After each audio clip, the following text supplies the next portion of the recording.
Film शुरुआत होती है और हमारे सामने इटली का दृश्य आता है। यहाँ पर हमें कार को देखते हैं जिसके अंदर एक आदमी बैठा है। उस आदमी का नाम है लोरेंजो। लोरेंजो के साथ गाड़ी में उसका बेटा बैठा हुआ है। लोरेंजो पहुँचता है अपने वाइनरी की तरफ। बाहर आते ही वो देखता है कि उसके आदमियों की लाशें पड़ी हैं। तब वो धीरे धीरे करके अंदर आने लगता है। तब उसे अपना एक आदमी नजर आता है जो बहुत ही ज्यादा स्ट्रेस में है। लोरेंजो अपने बेटे को कहता है कि वो गाड़ी के अंदर ही रहा है। वो अपनी बंदूक बाहर निकालता है और चला जाता है अपने आदमी के पास। तब उसे लेकर के जाने लगता है। भीतर लोरेंजो जैसे धीरे धीरे करके अंदर जाता है, उसे हर तरफ लाशें नजर आती हैं। लोरेंजो एक गैंगस्टर है। उसने बहुत लाशें देखी है, लेकिन जितनी बेरहमी से इन लोगों को मारा गया है, इसे देख करके कहीं ना कहीं वह भी कांप जाता है।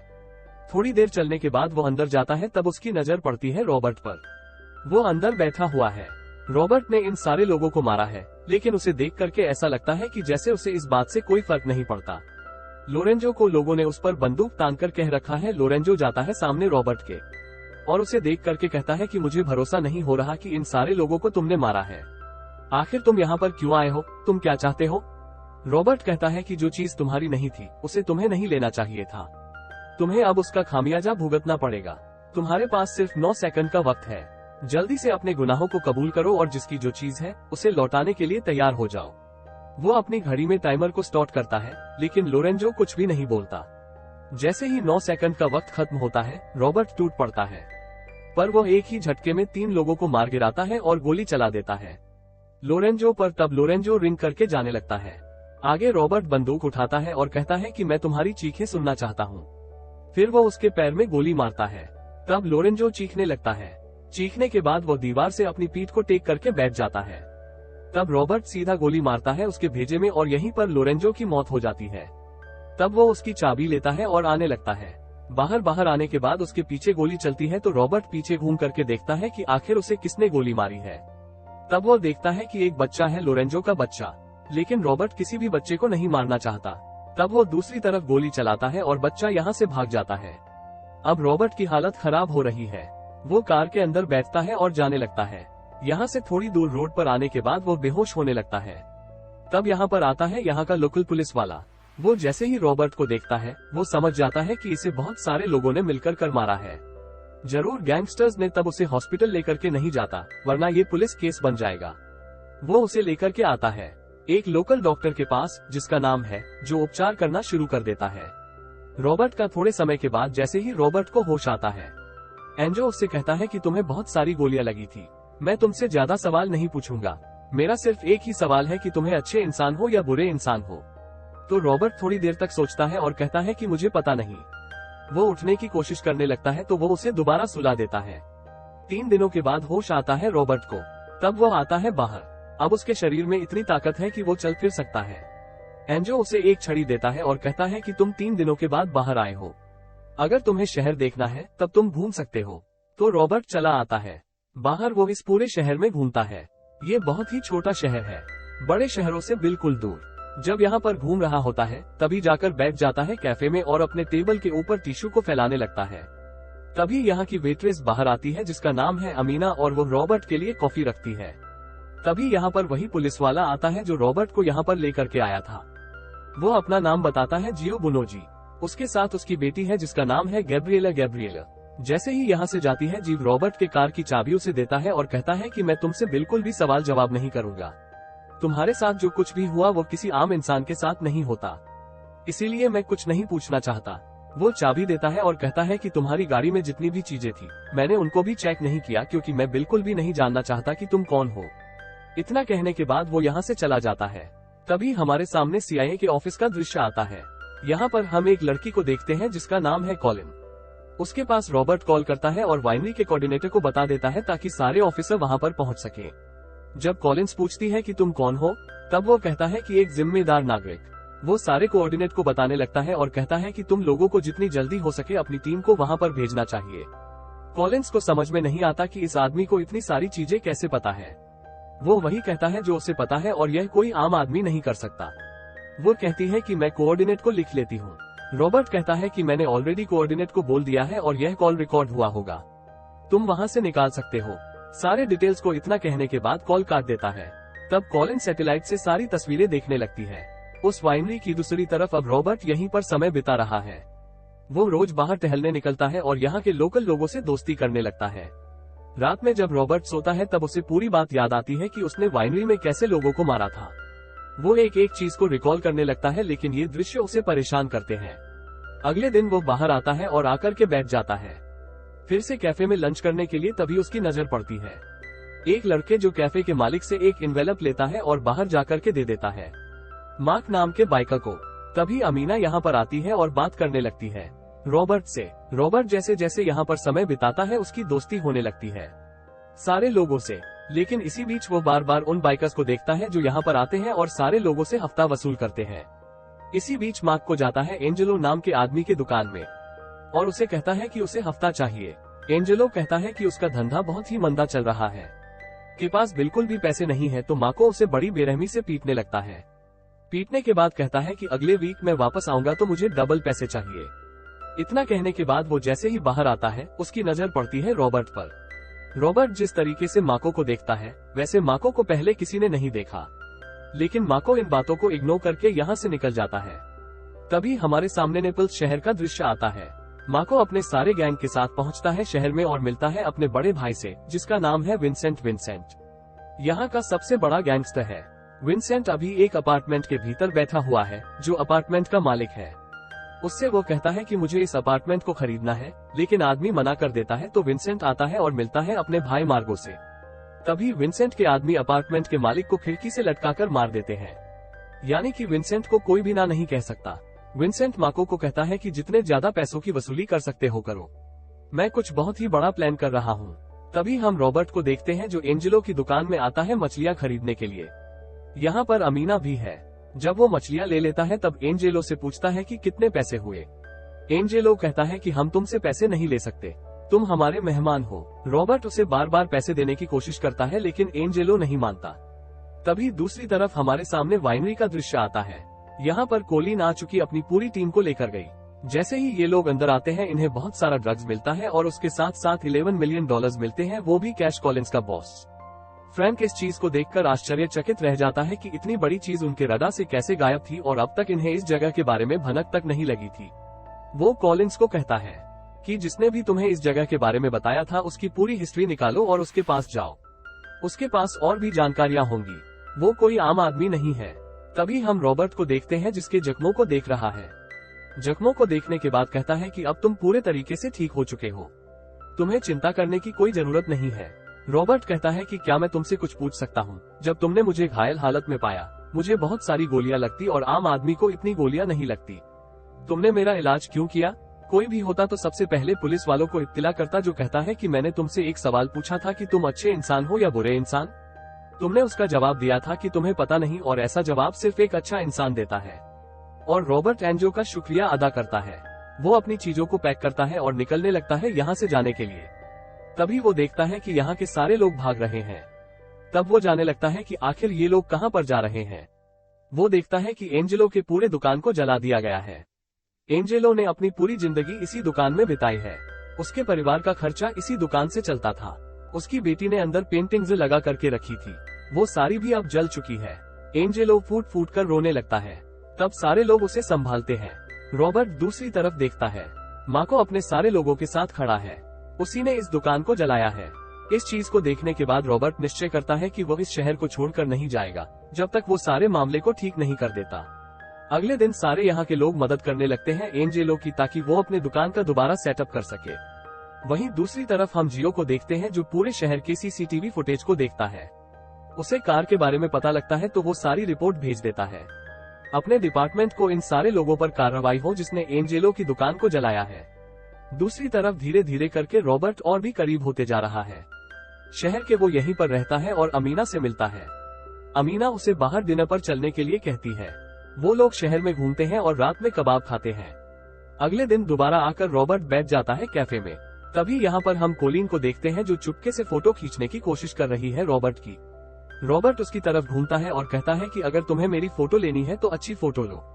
तब कोलिन समझ जाती है कि आदमी बहुत चालाक है, इसकी नजरों से कुछ भी नहीं बच सकता, इसे हर चीज पता है। वो आकर के बैठ जाती है रॉबर्ट के सामने और एक के बाद एक सवाल पूछने लगती है। कहती है कि मैं यहाँ पर और भी पुलिस वालों को लेकर के आ सकती थी तुम्हें अरेस्ट करने के लिए। रॉबर्ट कहता है कि तुम्हें नहीं कर सकती, तुम्हें भी ये बात पता है, तुम मुझे डरा भी नहीं सकती। कॉलिंस कहती है कि उस वाइनरी में बहुत सारी लाशें थी, क्या तुमने उन सबको मारा है? रॉबर्ट कहता है, तुम्हें क्या लगता है मैं बूढ़ा आदमी हूँ, क्या मैं इतने लोगों को मार सकता हूँ? कॉलिन समझ जाती है कि रॉबर्ट एक मिस्टीरियस आदमी है, उसे कोई भी जानकारी नहीं निकलवाई जा सकती। वो रॉबर्ट को कहती है कि यहीं पर रहना, मुझे बहुत सारे सवाल पूछने हैं तुमसे। इतना कहने के बाद वो चली जाती है। तभी हम जियो को देखते हैं जो अपनी बेटी को रिसीव करने के लिए आया हुआ है।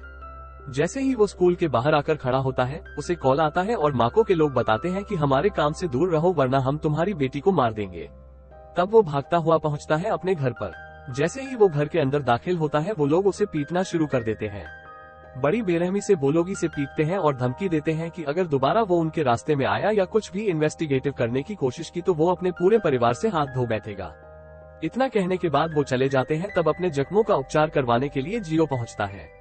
जियो के बाद जैसे ही रॉबर्ट इन चीजों को देखता है, वो पूछने की कोशिश करता है, लेकिन जियो कुछ भी नहीं बताता। रॉबर्ट समझ जाता है कि अब चीजें हद से बाहर जा रही है। वो अपनी ट्रेनिंग को स्टार्ट कर देता है। वो रोज ट्रेनिंग करता है ताकि अपने आप को पहले जैसा बना सके। इसी बीच कॉलिंस दोबारा उससे मिलने आती है और कहती है कि मैंने बहुत कोशिश की कि मैं तुम्हारे बारे में जानकारी निकाले, लेकिन तुम्हें घोस्ट तुम्हारे बारे में कहीं कोई भी जानकारी नहीं है। तुम यहाँ पर क्या कर रहे हो? यहाँ पर विंसेंट नाम का एक आदमी है जो इन सारे लोगों को परेशान करते रहता है। तुम यहाँ पर करना क्या चाहते हो? तब रॉबर्ट भी कॉलिन से सवाल पूछता है कि वो इटली में क्या कर रही है। कॉलिस यहाँ से चली जाती है। रॉबर्ट वापस चला आता है शहर। रात में जियो अपने पूरे परिवार को लेकर के जाता है। डिनर पर जब ये लोग डिनर कर रहे होते हैं, तभी यहाँ पर माको को लोग दोबारा चले आते हैं और उनके आसपास बैठ जाते हैं। माको आता है जियो के पास और उसे धमकी देना शुरू कर देता है। कहता है कि अब से तुम वही करोगे जो तुम्हें हम कहेंगे, अब से तुम हमारे लिए काम करोगे। तभी माको की नजर पड़ती है रॉबर्ट पर, जो यहीं पर बैठा है और वो माको को घूर रहा है। तब माको आता है रॉबर्ट के पास और कहता है कि तुम्हें बूढ़े आदमी हो, तुम्हें मुझे घूरना शोभा नहीं देता, तुम्हें शायद पता नहीं है कि मैं कौन हूँ और मैं क्या कर सकता हूँ। तब रॉबर्ट धमकी देना शुरू करता है माको को जितनी जल्दी हो सके वो यहाँ से चला जाए, वरना माको को ऐसा दर्द महसूस होगा जैसे दर्द की उसने कभी कल्पना भी नहीं की है। इन बातों को सुनने के बाद माको के साथ साथ उसके सारे लोग हंसने लगते हैं और माको आगे बढ़ता है रॉबर्ट की तरह। तभी माको उसकी कलाई पकड़ता है और उसे तोड़ देता है और उसके ऐसे नस को दबाता है कि माको दर्द से कराहने लगता है। उसके आदमी जैसे ही आगे आते हैं, रॉबर्ट माको को कहता है कि उन्हें रोक दो और बोलो यहाँ से बाहर जाने के लिए, वरना तुम्हें इतना दर्द होगा कि यहीं पर तुम्हारी मौत हो जाएगी। तब माको सारे लोगों को बाहर जाने के लिए कहता है, तो रॉबर्ट माको को कहता है कि अपने बंदूक को रखो और यहाँ से बाहर निकल जाओ। माको ऐसा ही करता है, लेकिन आज माको बहुत ही ज्यादा ह्यूमिलिएट हुआ है उन लोगों के सामने जिन्हें वो कीड़े मकोड़े समझता है, जिन्हें वो हमेशा ही डराते रहता है। बाहर आने के बाद वो आग बबूला होकर के घूमने लगता है। उसे कैसे भी रॉबर्ट को मारना है। बाहर आने के बाद वो अपने सारे आदमियों को तैयार करता है और कहता है कि सबसे पहले हम उस आदमी को मारेंगे, उसके बाद जितने भी लोग उस कैफे में मौजूद थे उन सारे लोगों को भी मार गिराएंगे। इसी बीच एक गाड़ी उनकी तरफ चलकर आती है जिनके एक आदमी को मार देती है। तभी रॉबर्ट इनके सामने से आता है और एक एक करके वो सबको मारने लगता है। जब माको इस चीज को देखता है तो वो चाकू बाहर निकाल लेता है। रॉबर्ट उसके पास आता है और एक ही झटके में उसके शरीर में तकरीबन 100 बार स्टैम्प करता है। तभी पर माको की मौत हो जाती है और रॉबर्ट यहाँ से निकल जाता है, ऐसे जैसे कभी कुछ हुआ ही न हो। सुबह सुबह यहाँ पर पुलिस वाले आते हैं, जो जब माको की लाश को देखता है तब अंदर ही अंदर वो खुश होने लगता है। लेकिन कार की तलाशी लेने के बाद उसे वही ड्रग्स मिलते हैं जो ड्रग्स वाइनरी पर मिले थे। ये बात हर जगह फैलने लगती है। तभी रोम में एक बहुत ही बड़ा ब्लास्ट होता है और ब्लास्ट के बाद सबको पता लगता है कि ब्लास्ट के लिए जितने भी पैसे आए थे वो सब ड्रग्स बेच करके आए थे। तब फ्रैंक कॉल करता है कॉलिंस को और कहता है कि ये सारी चीजें नेपाल से शुरू हो रही हैं, जहां पर हमें ड्रग्स मिले थे। तुम्हें पूरी सच्चाई पता लगानी पड़ेगी। तब गोली जाती है पुलिस चीफ के पास और उसे पूरी बात बताती है। चीफ को पता है कि कॉलिंस CIA से है, वो उसके साथ पंगा नहीं ले सकता। वो उसे पूरी फाइल देती है कि इतने सारे लोगों को इंट्रोगेशन करना चाहती है। तब चीफ उसे एक बंदा देता है जिसे इंट्रोगेशन कर सकती है। जब उस बंदे से बात करना शुरू करती है, वो लोकेशन बताता है। जल्दी पुलिस वाले वहां पर चले जाते हैं और बहुत सारे लोगों को मार गिराते हैं। तब चीफ जाता है विंसेंट के घर पर। सारे लोग यहाँ पर माको की मौत के लिए शोक मना रहे हैं। चीफ विंसेंट से बात करना शुरू कर देता है और बताता है कि शहर में CIA वाले आ चुके हैं, वो किसी को नहीं छोड़ेंगे। तो भलाई इसी में है कि अपने सारे काले धंधों को कुछ समय के लिए बंद कर दे और हो सके तो अंडरग्राउंड हो जाओ। विंसेंट को ये बात बिल्कुल भी पसंद नहीं आती क्योंकि हाल ही में उसके भाई की मौत हुई है। वो चीफ को कहता है कि मैं कुछ नहीं करूंगा, जो कुछ चल रहा था वैसे ही चलता रहेगा। तब चीफ बदतमीजी करने लगता है विंसेंट को ये बात बिल्कुल भी पसंद नहीं आती। उसके आदमी चीफ को पकड़ते हैं और विंसेंट उसकी कलाई काट देता है। फिर वो चीफ को लेकर के आता है बाहर और कहता है कि मुझे कैसे भी अपने भाई के कातिल को ढूंढना है, तो उसमें मेरी मदद करो, वरना तुम्हें पता भी नहीं है कि मैं तुम्हारे साथ क्या कर सकता हूँ। तभी दूसरी तरफ हम रॉबर्ट को देखते हैं जो कॉल करता है कॉलिंस को और बताने लगता है कि आखिर इन सबके पीछे कौन है। कॉलिंस को संभाल करके रहना चाहिए। इसी बीच कॉलिंस की गाड़ी ब्लास्ट हो जाती है। कॉलिंस अगर गाड़ी के अंदर होती तो वो कभी भी जिंदा नहीं बच पाती, लेकिन गाड़ी के बाहर भी वो घायल हो चुकी है। सारे लोग उसे लेकर के जाते हैं हॉस्पिटल। उसकी हालत बहुत ही ज्यादा खराब है। उसे आईसीयू में डाल दिया जाता है। फ्रैंक जाकर के बात करता है कॉलिन से और कहता है कि मैं जल्दी पूरी सच्चाई पता लगाने की कोशिश करूंगा। वहीं दूसरी तरफ विंसेंट की पूरी टीम को देखते हैं जो सिजली जा रहे हैं उसी शहर में जहां पर रॉबर्ट रह रहा है।